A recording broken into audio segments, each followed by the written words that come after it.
I tell my clients, if you don't suffer from some way of imposter syndrome, you're not playing a big enough game.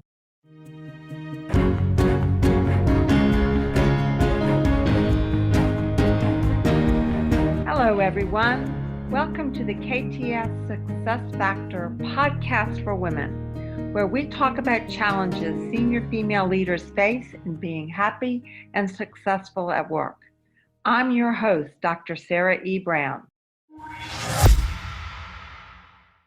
Recognized by ABC, MSNBC, and TEDx, Jen Coken is a speaker, peak performance coach, imposter syndrome expert, and a comedian who works with C-suite women who are looking to make a bigger difference. She shatters the limiting beliefs that plague women at this level with her unique style centered around ruthless compassion.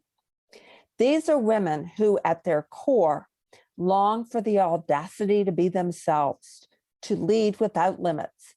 Jen has made it her mission to become the personal wrecking ball behind a woman ready to step into her power. She knocks down the barriers women create and empowers them to make the money they deserve, get aligned, and build an authentic life. Fortune 500 clients to seven-figure CEOs trust Jen to shake things up with no apologies, no limits, and all the laughs. Jen, thank you so much for being with me today. Thank you so much for having me. I'm excited about this. I am too. So what is the biggest challenge, as if I don't know, you help female leaders face in business today? Well, female leaders don't realize there is an office in the C-suite with their name on it because they doubt and question their leadership. So Harvard Business Review recently did a study for the Rockefeller Foundation, which has a campaign of 100 female CEOs by 2025. And they interviewed 57, and 2/3 of those women said they didn't realize they could be a CEO until someone else told them they could. Now, that number 57 may seem small, like a small sample, but that is relevant because there are so few women CEOs. And in fact, in 2018, there were 25 female CEOs and 23 men named John. So, right? But for real. No, I'm not kidding. I didn't make that up. That's, Okay. that is absolutely true. And I am committed to increasing that 100-fold because research also shows that when women are leading, companies are more profitable, employees are more engaged, and they're more empowered because women score higher on the emotional intelligence index. So I help women get into the C-suite by promoting themselves, letting go of imposter syndrome, promoting themselves with confidence and humility, and empowering their teams and giving back to their communities, which is what they truly care about. Wow. So what do you see as the biggest mistakes your clients make before working with you?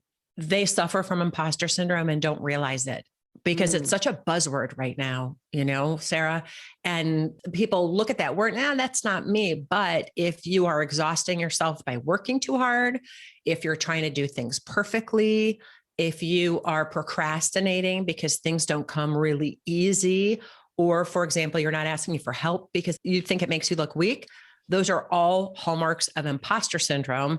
And I then help them make imposter syndrome their superpower. What an intriguing idea. So how prevalent is imposter syndrome? Well, about 70% of all adults or all Americans say that they suffer from some form of imposter syndrome. But I will tell you, I've been a coach a long time and coached thousands of people. I've never met a person from a kid in their teens to a member of Congress, and these are people I've actually coached, who doesn't suffer at some point from questioning and doubting themselves, trying to be perfect, grinding it out to get ahead. All of us suffer. I would say everybody does. And truth is, I tell my clients, if you don't suffer from some way of imposter syndrome, you're not playing a big enough game. Because when imposter syndrome arises, it's because we're putting ourselves out there. We're playing on the skinny branches. We're risking ourselves. It's our brain's way of really attempting to figure out the threat and make sure that we're safe. Like, wait, don't speak up. Don't do this. Don't do that. So if you're not suffering from it, you're playing too small a game. Oh, so what is the number one free and actionable tip, or was that it, you can give people to address this challenge now? That was a good tip, wasn't it? It was a good tip. The truth is I hate tips. If you Google overcoming imposter syndrome, there, as of a week ago, there were 2.44 million tips and tools. I don't think any of those work in the long term because what I have found in working with about 60 of my clients is that there is always, for people that deal with imposter syndrome, there's always what I call an originating incident. Not something dramatic, not anything traumatic, something mundane that happened in our world as a child. For example, I was working with a client last week who, she is very successful. She's gaining more and more success, but she said, I'm really struggling because I don't feel like I've earned it. Okay. And what we got back to was when she was about, 6 or 7 years old, she was in a storytelling championship at school. It was an all-day event where she told 5 different stories and all the kids were involved and there was different judges. And on her 5th story, she was talking about Paul Bunyan and his pancakes. And she was really into Paul Bunyan and his pancakes. And she went on too long. And the moderator had to cut her off. So she was devastated. She goes into the gymnasium to, see who won. She's sure she didn't. And she won the contest. But in her mind, she talked too long and was cut off. And I said, well, wait a minute. How many stories did you tell? Well, 4.5. Okay. Were there different judges for each story room? Yes. Did they all collaborate and figure out who was the best storyteller? Yes. Okay. And she goes, what? It was that simple. I said, it's that simple. And literally it was like going from black and white to color in The Wizard of Oz. And she could see where she's been struggling with thinking she has to work really hard and earn it in order to experience the success that she already has. So she really dismisses her success. And I find that with everybody. So all that being said, yes, make sure you notice that when you have imposter syndrome, you're embracing that. That's really the tip, is to embrace it. You're playing on the skinny branches, embrace it. It's simply an opportunity for you to grow and keep true to what you're out to accomplish. Keep leading that passionate, purpose-driven life. I get it. So what is a valuable free resource you can share with the women who are listening today to help them understand this challenge better? Yeah, I have a free quiz that will give women an opportunity to understand their particular flavor of imposter syndrome and how it's sabotaging their success. And then once you take that quiz, there's an email with a link to a free webinar that will give you a strategy to overcome it. I'll say it this way, to embrace it and really own it as your superpower. And the link for that is easy. It's my name, Jen Coken, and then the word quiz. So jencokenquiz.com, JENCOKEN quiz.com. And that will be in the show notes.